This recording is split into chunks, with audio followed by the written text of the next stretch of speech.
App State pulls away from the Cajuns. It's Locked On Sunbelt.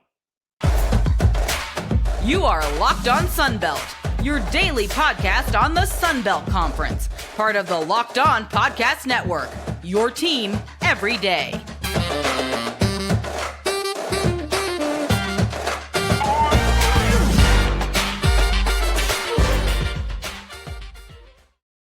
Welcome back to another edition of Locked On Sunbelt, your team every day. Today's episode is brought to you by LinkedIn. These days, every new potential hire can feel like a high-stakes wager for your small business. That's why LinkedIn Jobs helps find the right people for your team faster and for free. Post your job for free at linkedin.com/LockedOnCollege. Terms and conditions apply. All right, not big, but opening weekend for Sunbelt Baseball. We'll get to that. I kind of criticized the Cajun schedule and then looked who went 3-0 this weekend. But let's first start off with the basketball. We'll recap the basketball. Really good ball games. Cajuns was one of the few games that got to double digits, and I guess Troy took care of Monroe. But there are a lot of close ball games. And heading into this one, and you may find difference from Cajuns fans, I'm not sure if their expectations are higher than mine or I live in more of a reality-based world than they do. But I did not think that the Cajuns would win this ball game. I wanted to see if the Cajuns could compete. Let me see. It was a 12-point win for App State, 85-73. The line was 7.5. I probably would have taken App State. I know I say that afterwards. If it was closer to 10, I would have taken the Cajuns. I would have lost. But if it got to double digits, 7.5 for App State at home against the Cajuns doesn't seem to be that much. I'll tell you what I did not see coming. I did not see Hosanna Contingay. I'm not saying that right. I'm getting really frustrated with that. Contingay with 23 points and 13 rebounds and a block. And Justin Abson with 8 points, 5 rebounds, and 2 blocks, and the Cajuns losing by 12. Did not see that happen. Okay. Landry Fields had 13 points. I'm not sure, and that was in the first half. I'm not sure if Landry Fields has 13 points this season. Oh, he had 11 against Texas State. So he does. He's got more than that. So that was big in the first half. And I thought the Cajuns played very well. So going into the game, I wanted to see if the Cajuns could compete. Because going there and beating App State is going to be tough. All right. Regardless of what Bob Marlin says about the atmosphere, it's a great atmosphere. And you got to give App State. I think App State's better, and you got to give them the advantage because they're at home. Cajuns played very well. All right. Maybe could have had a little bit bigger lead at the end of the half. Marlin said that. But was it Harcum who launched a 30-footer at the end of the shot clock? A little fortunate there. But the Cajuns got it up to a 9-point ball game and lost it from there. We could talk about the Bob Marlin special. One really didn't matter. The other one, I guess he did get a turnover. He called a timeout to change defenses, 1-3-1. Did get a turnover, but then the App State defense and offense took over. The Cajuns went cold, and App State pulled away. The big performance for App State, it was Marsh. In 16 minutes, Jordan Marsh scores 23 points. 6 of 9 shooting from the floor, 3 of 3 from threes, 8 of 9 from the free throw line. In 23 minutes, he scores 16 points. That's crazy. So he was the big difference of the game. Donovan Gregory did not have all that good of a game offensively. 15 points on 5 of 13 shooting. It was his job to cover Kobe Julian, a little bit bigger. Let's see what Donovan is listed at. I'll be shocked. So Donovan's listed at 6'3". Kobe is 6'6". So he had the job of covering Kobe Julian, and he did a good job. 4 of 14 from the floor for Julian. 0 of 4 from 3. Only 9 points. He had a tough ball game. The only 2 Cajuns in double figures were Contingay and Fields. Joe Charles kind of had a Joe Charles kind of game. I mean, 9 points and 8 rebounds is pretty good. Kobe Julian's, the conference's leading scorer, only 9 points. Themis Folks, does not have the best shooting percentage, 4 of 12, and Kentrell Garnett couldn't hit a 3. So they were only 6 of 22 from 3, and some of that is launched at the end. So they were missing at the end. I think App hit like 5 3-pointers in the second half. So App State with a nice win. Absolutely not going to take anything away from them. I expected them to win. I wanted to see if the Cajuns could compete, to see if they would have a shot in the Sun Belt Championship tournament, in the Sun Belt Conference tournament. If that is a matchup somewhere down the road, I think they can compete. I'm not sure they can win. I still think App State's better, but I think the Cajuns can compete and make the adjustments. They got to start shooting better. They did not shoot well on this road trip, and the road trip's going to continue. All right, so App State with a win there atop the conference, 12-2. Right behind them is JMU, and remember, excuse me, App State swept JMU. So regardless of JMU's school record, 24 victories, by the way. I mean, how about the football season that they had and the basketball season that they're having? 24-3. James Madison 11-3 in the Sun Belt. 87-80. Actually, Georgia Southern, who has not played well as of late, gave them a little bit of battle in that ball game. Not, I got something caught in my throat. Not as easy as it would have appeared to be. You did have a bunch of guys in double figures for James Madison, though. Terrence Edwards Jr., 19 points. TJ Bickerstaff had 16. Wooden had 12. You had Horton and Carey had 10 each, and Brown had 11. That's 6 guys in double figures. And Georgia Southern had 4 guys in double figures. Brown, the third, had 21. Moore had 12. He's back. Banks had 11. And Tidwell off the bench had 14. The problem is James Madison needs App State to lose twice. Also, James Madison needs to win all the rest of the ball games. It's not the toughest of all schedules, but all 4 ball games are on the road. 2 of their 3 losses, they haven't lost that much, but 2 of the 3 losses have been on the road. So again, road is not easy. That's more of a reason than an excuse, because that is definitely a thing. So we'll see. So it's going to be really tough for James Madison to win and take the regular season title, because they'll need to win 2 more ball games than App State has. All right. Is what they will have to do. All right. So let's quickly, let's tell you, Troy, they won as well. That was a blowout, rather easy victory over ULM, 85-57. You know, just all Troy in that one. They had a 16-point lead at half. Christian Eugene, 21 points. Fields and Rigsby each had 10. And only Willis off the bench was in double figures for ULM, all Troy. They are tied with JMU for second, and the Cajuns are behind those 2 teams for 4th place. In the next segment, we'll talk about who can catch. Can anyone catch App? And maybe we need to start looking out for Arkansas State. We'll do that when we come back. After this, let me tell you a little bit about LinkedIn.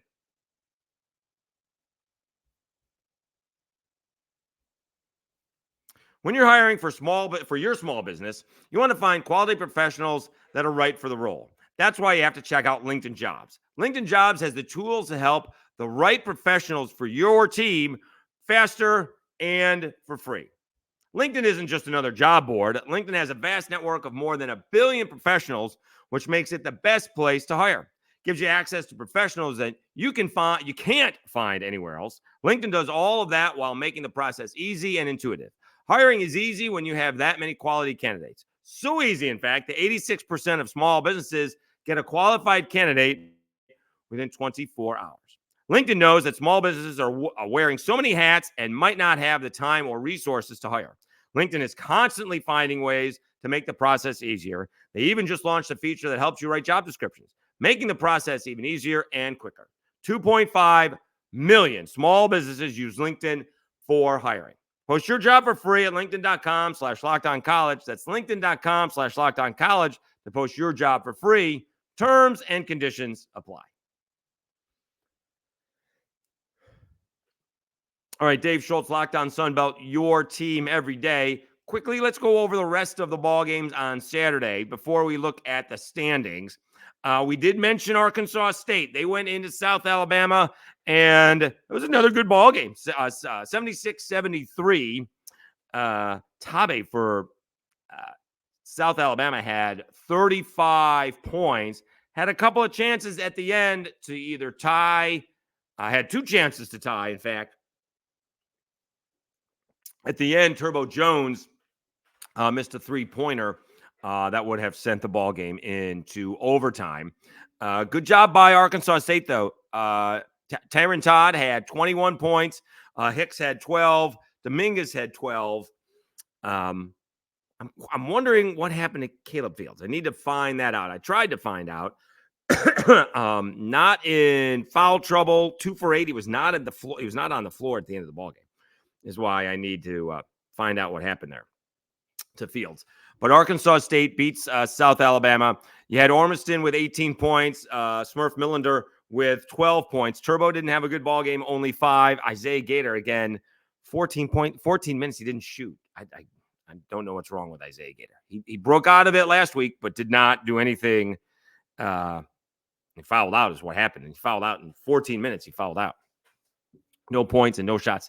How about the South Alabama bench did not score at all. Sometimes I think that's overrated, when you're in such a close ball game. But when their bench has 17 points and your bench has 0 points, that is tough to overcome. So Arkansas State with a win. They are, let me see. They are one game behind the Cajuns, but they're in the same boat as JMU is as App State. The Cajuns swept Arkansas State. Coastal Carolina knocked off Marshall 74-67. That's a nice win for Coastal. Bad loss for Marshall. It's going to be tough for them to get into the top 4. Southern Miss got some help on Saturday. They had a good ball game. They were actually down at half, 78-74. Andre Curbelo came back. 8 out of 9 from the floor. How about that? And 7 of 9 from the free throw line. 24 points. He led the way. Bobcats, Mason had 18, Benson 17, and Love had 10. But a good job by Southern Miss to get healthy.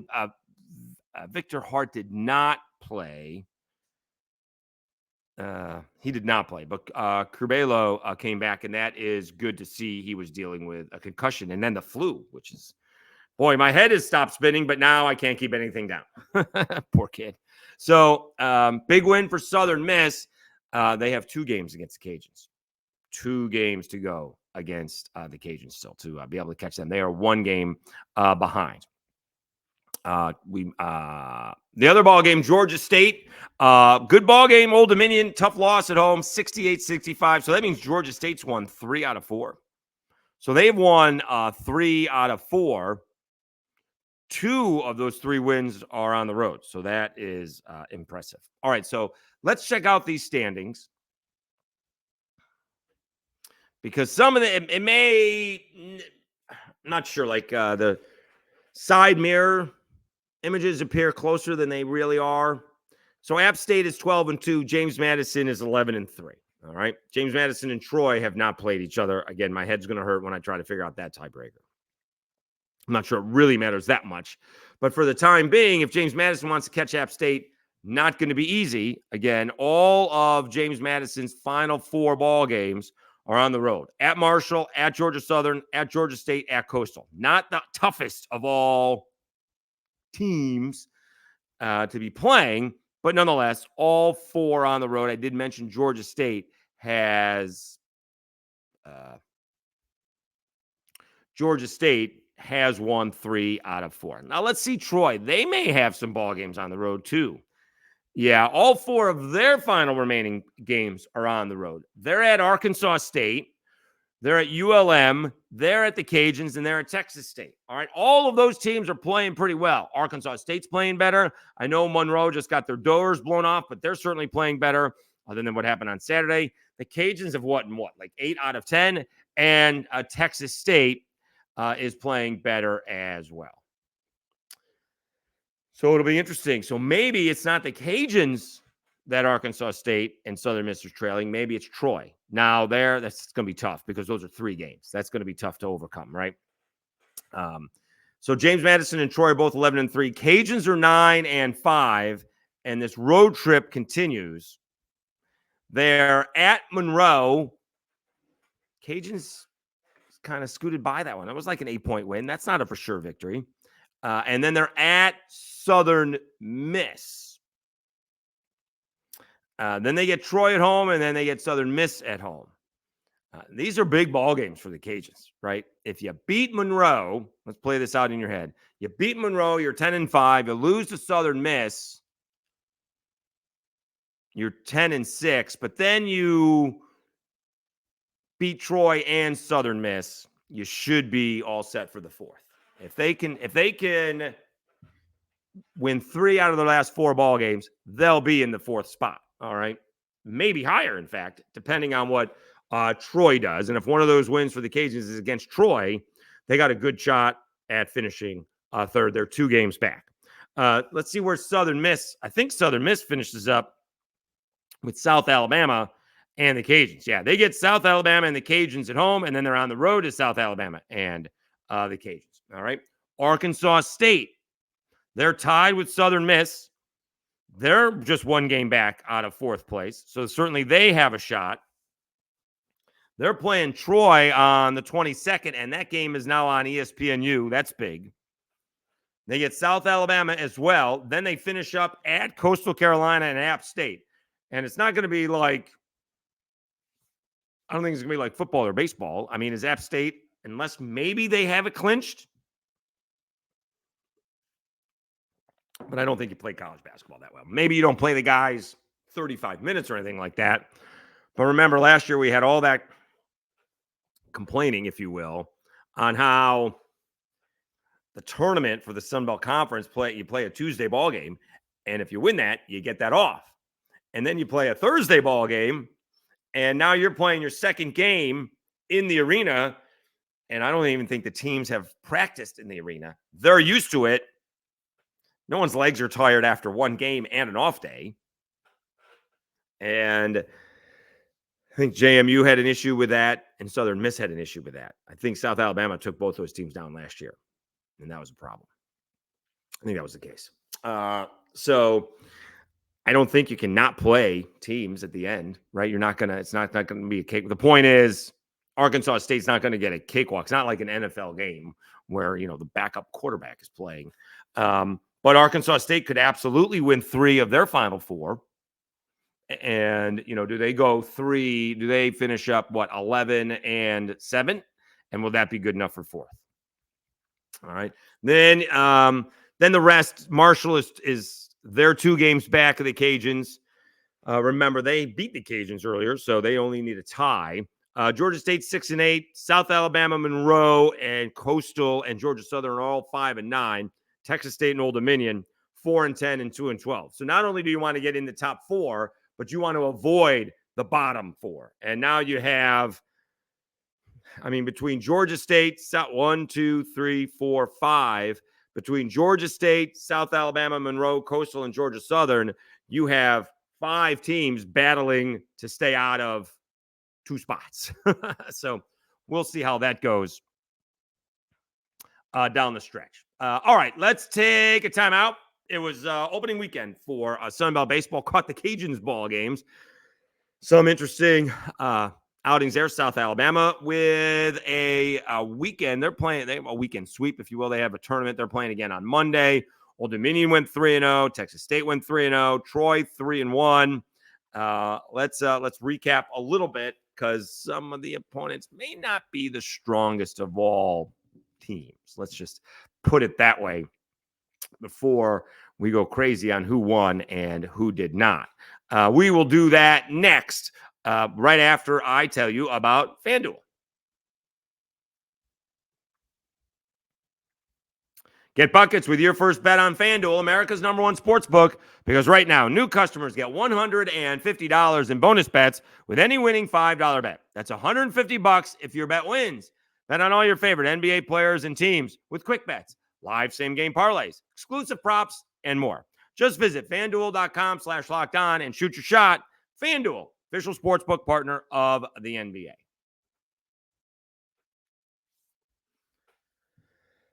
All right, Dave Schultz, Locked On Sunbelt, your team every day. Old Dominion with a 3-0 start as Sunbelt baseball got off on the right foot. They took down George Washington 4-1, 7-4, 8-2.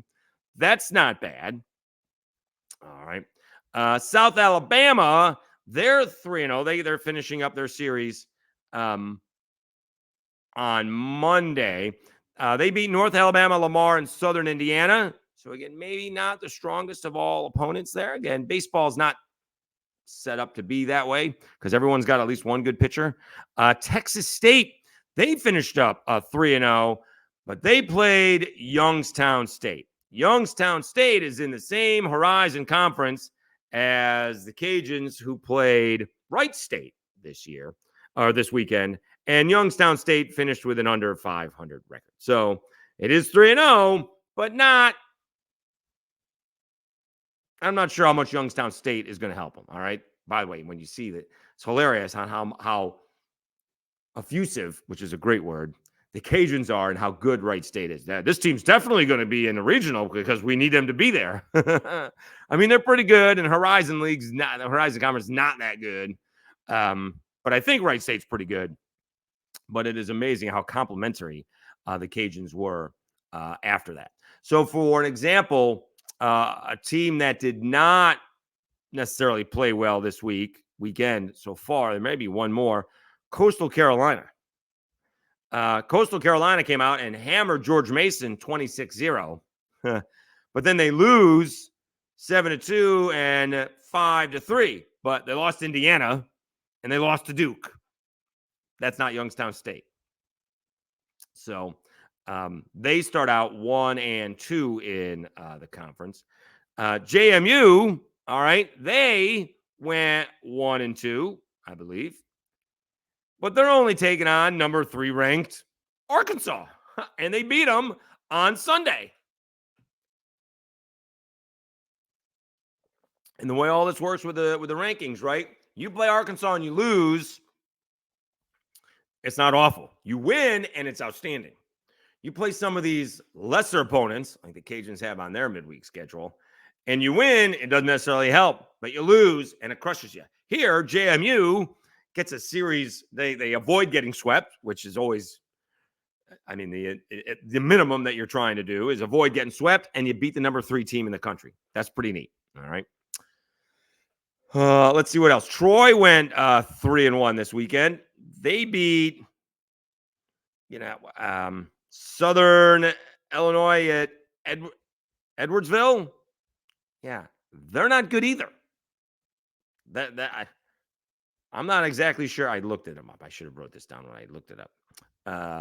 SIU baseball, like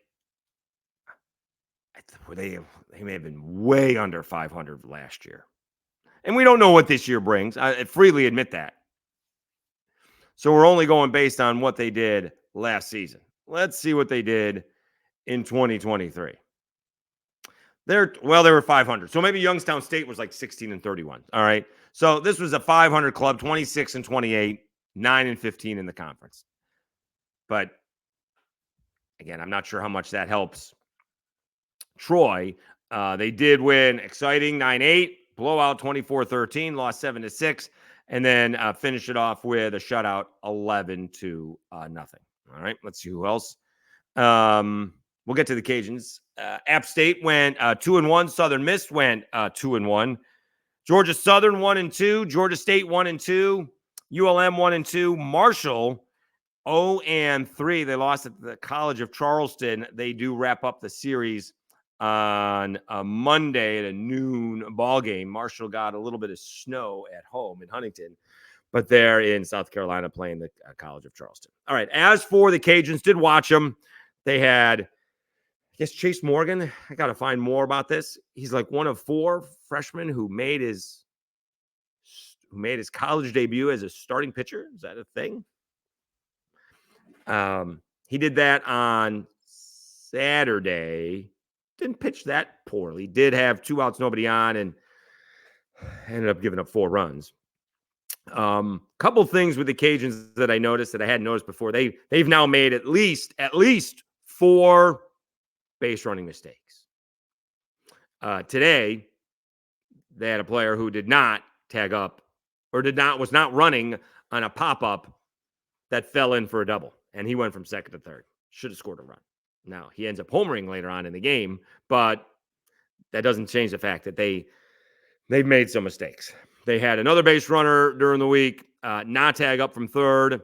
They had somebody else who made the final out of an inning at third base, and then they got doubled up off of first base on a pop-up bunt.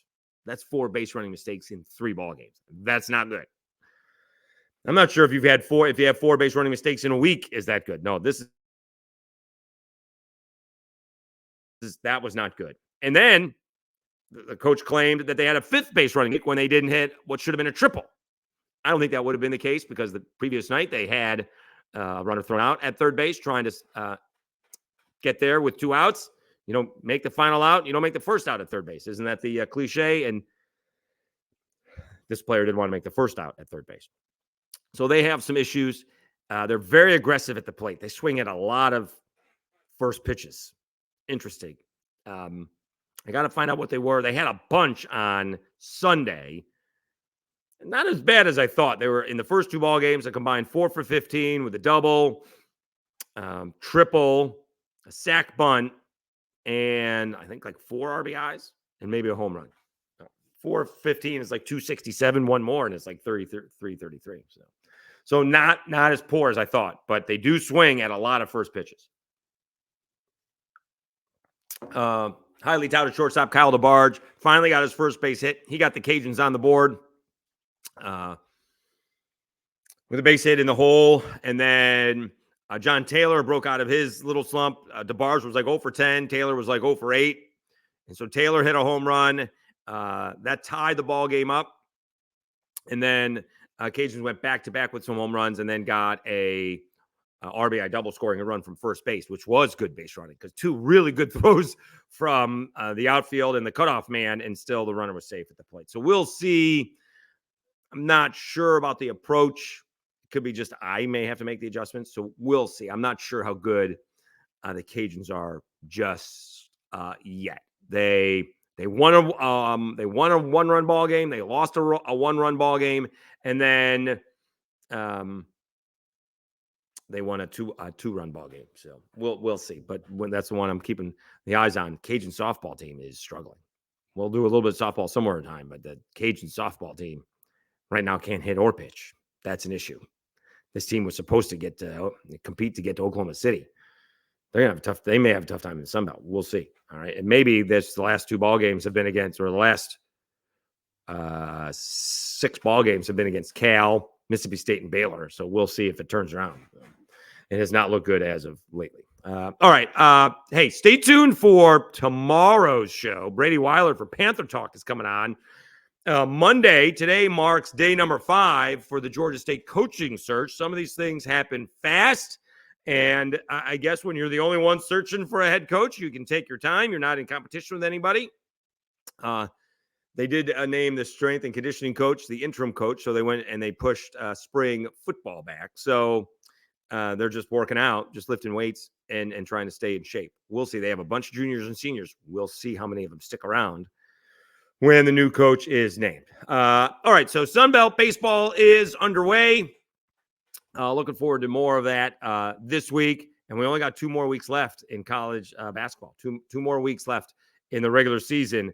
And I think it's going to be just as much fun to see who wins, who gets in the top 4. I think App State's going to win the regular season. And we'll see who avoids the bottom 4 and see if somebody can make a run like South Alabama did last year. You know, they played a bunch of ball games and they ran out of, their legs they ran out of gas playing against the Cajuns. All right. Thank you so much for tuning in. A little bit long with today's episode, but there's a lot to talk about. Appreciate it. We're 1,130 subscribers. Please subscribe. Please tell your friends and family. We'll get the word out now that baseball has seemed to get a lot more followers on X or Twitter, whatever we're calling it. And so hopefully we'll get some more subscribers on YouTube as well. Don't forget the audio portion of the show. Apple Podcasts and Spotify seem to be the most popular. You can always find Locked On Sunbelt there. I'm your host, Dave Schultz. You've been watching and listening to Locked On Sunbelt, your team every day. Have a great week, everybody, and we'll talk to you again on Tuesday.